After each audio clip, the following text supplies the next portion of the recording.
दिल्ली और मुंबई वालों के लिए अच्छा संकेत है, या फिर हम ये कहें कि अच्छी खबर है जो मैं आप लोगों के साथ शेयर करने वाला हूँ। उसको सुनने के बाद आप लोग थोड़ा राहत भरी सांस लेंगे। साथ में दिल्ली से मालदीव के लिए फ़्लाइट के हवाले से अपडेट है, वो भी मैं आप लोगों के साथ शेयर करने वाला हूँ। सबसे पहले जो मैं अपडेट शेयर कर रहा हूँ वो मैं दिल्ली से माले फ़्लाइट के हवाले से अपडेट है जो कि शेयर कर रहा हूँ। उसका स्क्रीनशॉट आपको वीडियो की शुरुआत में मिल जाएगा। फ़्लाइट की डिटेल ये है कि अब जो है दिल्ली से माले वाया मुंबई होते हुए हर वेडनेसडे और सैटरडे को फ़्लाइट जाया करेगी और इसकी शुरुआत 28 जुलाई 2021 से हो रही है। इसका screenshot, full detail video, contact number है, एयर इंडिया का व्हाट्सएप नंबर भी है।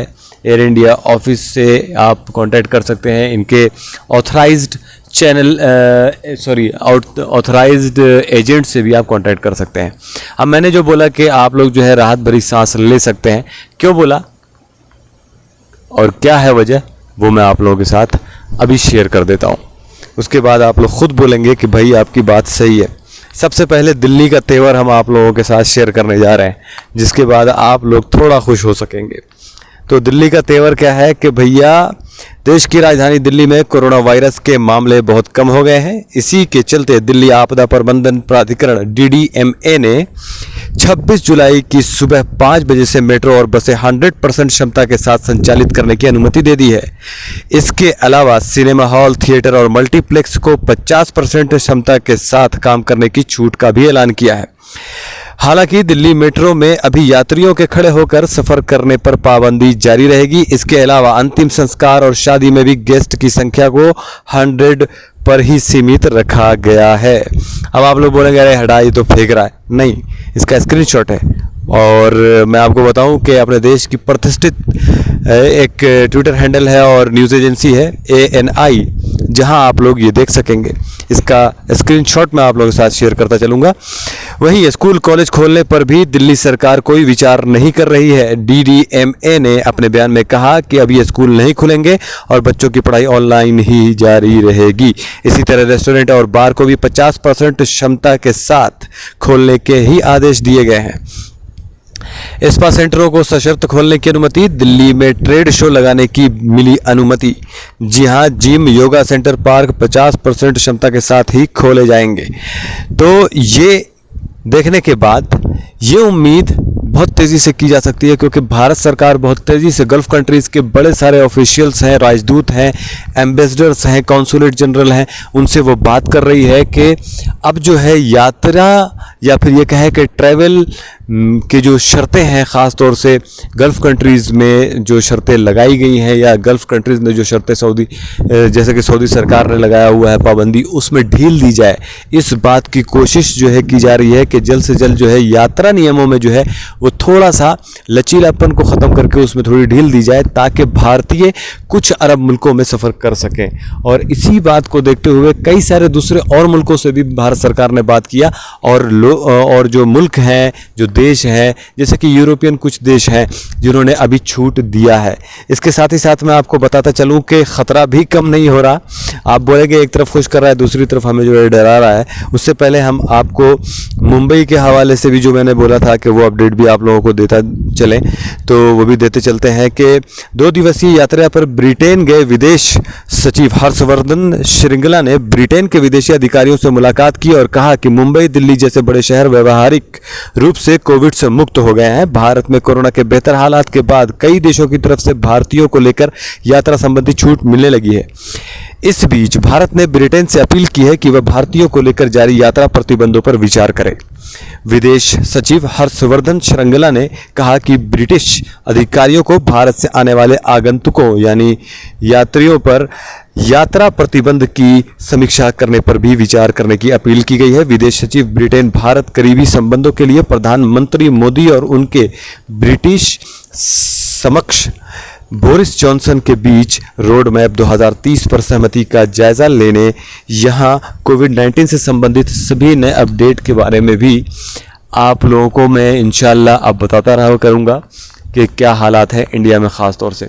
और इसी चीज़ का जायज़ा लेने के लिए शुक्रवार को 2 दिनों के दौरे पर यहाँ पहुँचे थे और विदेश सचिव हर्षवर्धन ने कहा कि मुंबई और दिल्ली जैसे महानगर व्यवहारिक रूप से कोरोना से मुक्त हो गए हैं, लेकिन हम ऐसी हालत में भी आराम से नहीं बैठ सकते क्योंकि हालात लगातार बदल रहे हैं। समाचार एजेंसी पीटीआई के मुताबिक विदेश सचिव ने कहा कि हम अपने नागरिकों से लगातार अपील कर रहे हैं कि वह सभी तरह के एहतियात बरतें ताकि हमें तीसरी लहर का सामना न करना पड़े। श्रृंगला ने फ्रांस का उदाहरण दिया, जिसे हाल ही में कोविशील्ड को एक वैध वैक्सीन का दर्जा दिया है। उन्होंने कहा कि मैंने ब्रिटिश अधिकारियों को भारत में कोविड के हालात के बारे में बताया। मैंने उन्हें बताया कि फ्रांस ने हाल ही में वैक्सीन की दोनों डोज ले चुके भारतीय यात्रियों को बिना क्वारंटाइन यात्रा की इजाज़त दी है। वहीं अमेरिका ने अपने नागरिकों को भारत की यात्रा करने की छूट दी है। ऐसे में ब्रिटेन को भी ऐसा ही करना चाहिए। उन्होंने अंतर्राष्ट्रीय यात्रा को प्रोत्साहित करने के लिए भारत सरकार द्वारा एक समान टीकाकरण प्रमाण प्रणाली शुरू करने के लिए योजनाएं भी साझा की। विदेश सचिव ने अपनी यात्रा के दौरान ब्रिटेन सरकार के वरिष्ठ प्रतिनिधियों के साथ बैठक की। तो भैया अभी जो मौजूदा जो हालात हैं और इसमें जो लोग अभी शामिल हैं उनके बारे में मैं बताता चलूं कि श्रृंगला ने कोविशील्ड और कोवैक्सीन, ठीक है, को यूरोपीय देशों में मान्यता दिए जाने पर कहा। यूरोपीय संघ ने कहा है कि वे इस मामले को अलग अलग सदस्य राज्यों के तय करने के लिए कहा है और 14 यूरोपीय संघ के देशों ने पहले ही कोविशील्ड को मान्यता दे दी है। उनमें से 2 ने कोवैक्सीन सुमोटो को भी मान्यता दी है।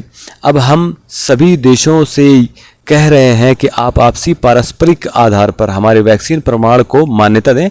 मौजूदा नियमों के तहत भारत यात्रा की रेड लिस्ट में बना हुआ है, जिसका मतलब ये है कि भारतीय ब्रिटेन नहीं जा सकते हैं और लौटने वाले नागरिकों को प्रवेश पाने के लिए अनिवार्य 10 दिनों तक क्वारंटाइन रहना पड़ता है। अब जो है आप लोग ये पूछेंगे कि ये खबर कहाँ पर लिखी है, तो मैं ये बता देता हूँ कि ये खबर अमर उजाला में लिखी है और मैं आप लोगों के साथ वहीं से शेयर कर रहा हूँ। प्लीज़ आप लोगों से देखिए बहुत ही जिसे कहते हैं मुअद्दबाना और हाथ जोड़कर विनती है कि हमारे चैनल पर अपलोड होने वाली हर वीडियो को ज़्यादा से ज़्यादा लाइक और शेयर किया कीजिए, क्योंकि हमारा मकसद आप लोगों तक सही जानकारी पहुंचाना है। और अगर ऐसा नहीं हुआ, बहुत सारे लोग हैं जो मुझसे अक्सर बोल रहे हैं कि आपके चैनल की ग्रोथ क्यों नहीं हो रही। उनका खुद का कहना है, आप लोगों को कमेंट भी मैं दिखा सकता हूँ। बहुत सारे लोग हैं उन्होंने ये बोला है कि दूसरे अरे गरे चैनल के लोग जो हैं और चैनल वाले जो हैं वो आगे बढ़ रहे हैं, आपका इतना बढ़िया चैनल होने के बावजूद क्यों आगे नहीं बढ़ रहा। मुझे मतलब अपने आप में शर्म फील होती है, या फिर ये कहें कि मुझे थोड़ा बुरा लगता है कि पता नहीं क्या बात है, जबकि बहुत सारे लोग हैं, आप लोग हैं, ये खुद कहते हैं कि आप लोग बहुत सपोर्ट करते हैं। तो फिर ऐसा क्यों हो रहा है कि मेरे चैनल को ग्रोथ नहीं मिल रही या फिर मेरे चैनल पर सब्सक्राइबर्स नहीं आ रहे। तो मैं आप लोगों से यही गुजारिश करना चाहूँगा कि आप लोग प्लीज़ हमारे चैनल को जो है सब्सक्राइब करें और हमारे चैनल को सपोर्ट करें, हमारी वीडियोस को ज़्यादा से ज़्यादा लोगों तक पहुंचाएं। वीडियो को लाइक ज़रूर कर दिया करें, बड़ी मेहनत से मैं वीडियो बनाता हूं। देखिए ये 5 बज रहा है और मैं वीडियो आप लोगों के लिए बना रहा हूं। उम्मीद करता हूं कि आप लोग हमारी मेहनत को ज़रूर सराहेंगे और सपोर्ट करेंगे, हमारे हौसला अफजाई करेंगे, क्योंकि अगर आप लोगों ने हौसला या हिम्मत न दी और न बढ़ाया तो यकीन मानिए कि आने वाले वक्त में मैंने डिसाइड किया है कि बेचारी यारा चैनल को मैं ऑनलाइन बेच दूँगा, क्योंकि इसकी वजह से मेरी ख़ुद की भी ज़िंदगी परेशान कुन है, मेरी ड्यूटी भी नहीं हो पाती है और बहुत कुछ है। तो मैं 2 नाव पर नहीं चढ़ सकता, एक ही नाव पर चढ़ूंगा। ये आप लोगों की मोहब्बत है कि मुझे 2 नाव पर चढ़ने को मजबूर कर रही है। मिलता हूँ फिर एक लेटेस्ट अपडेट के साथ, तब तक के लिए अस्सलाम वालेकुम, दुआ में याद रखें।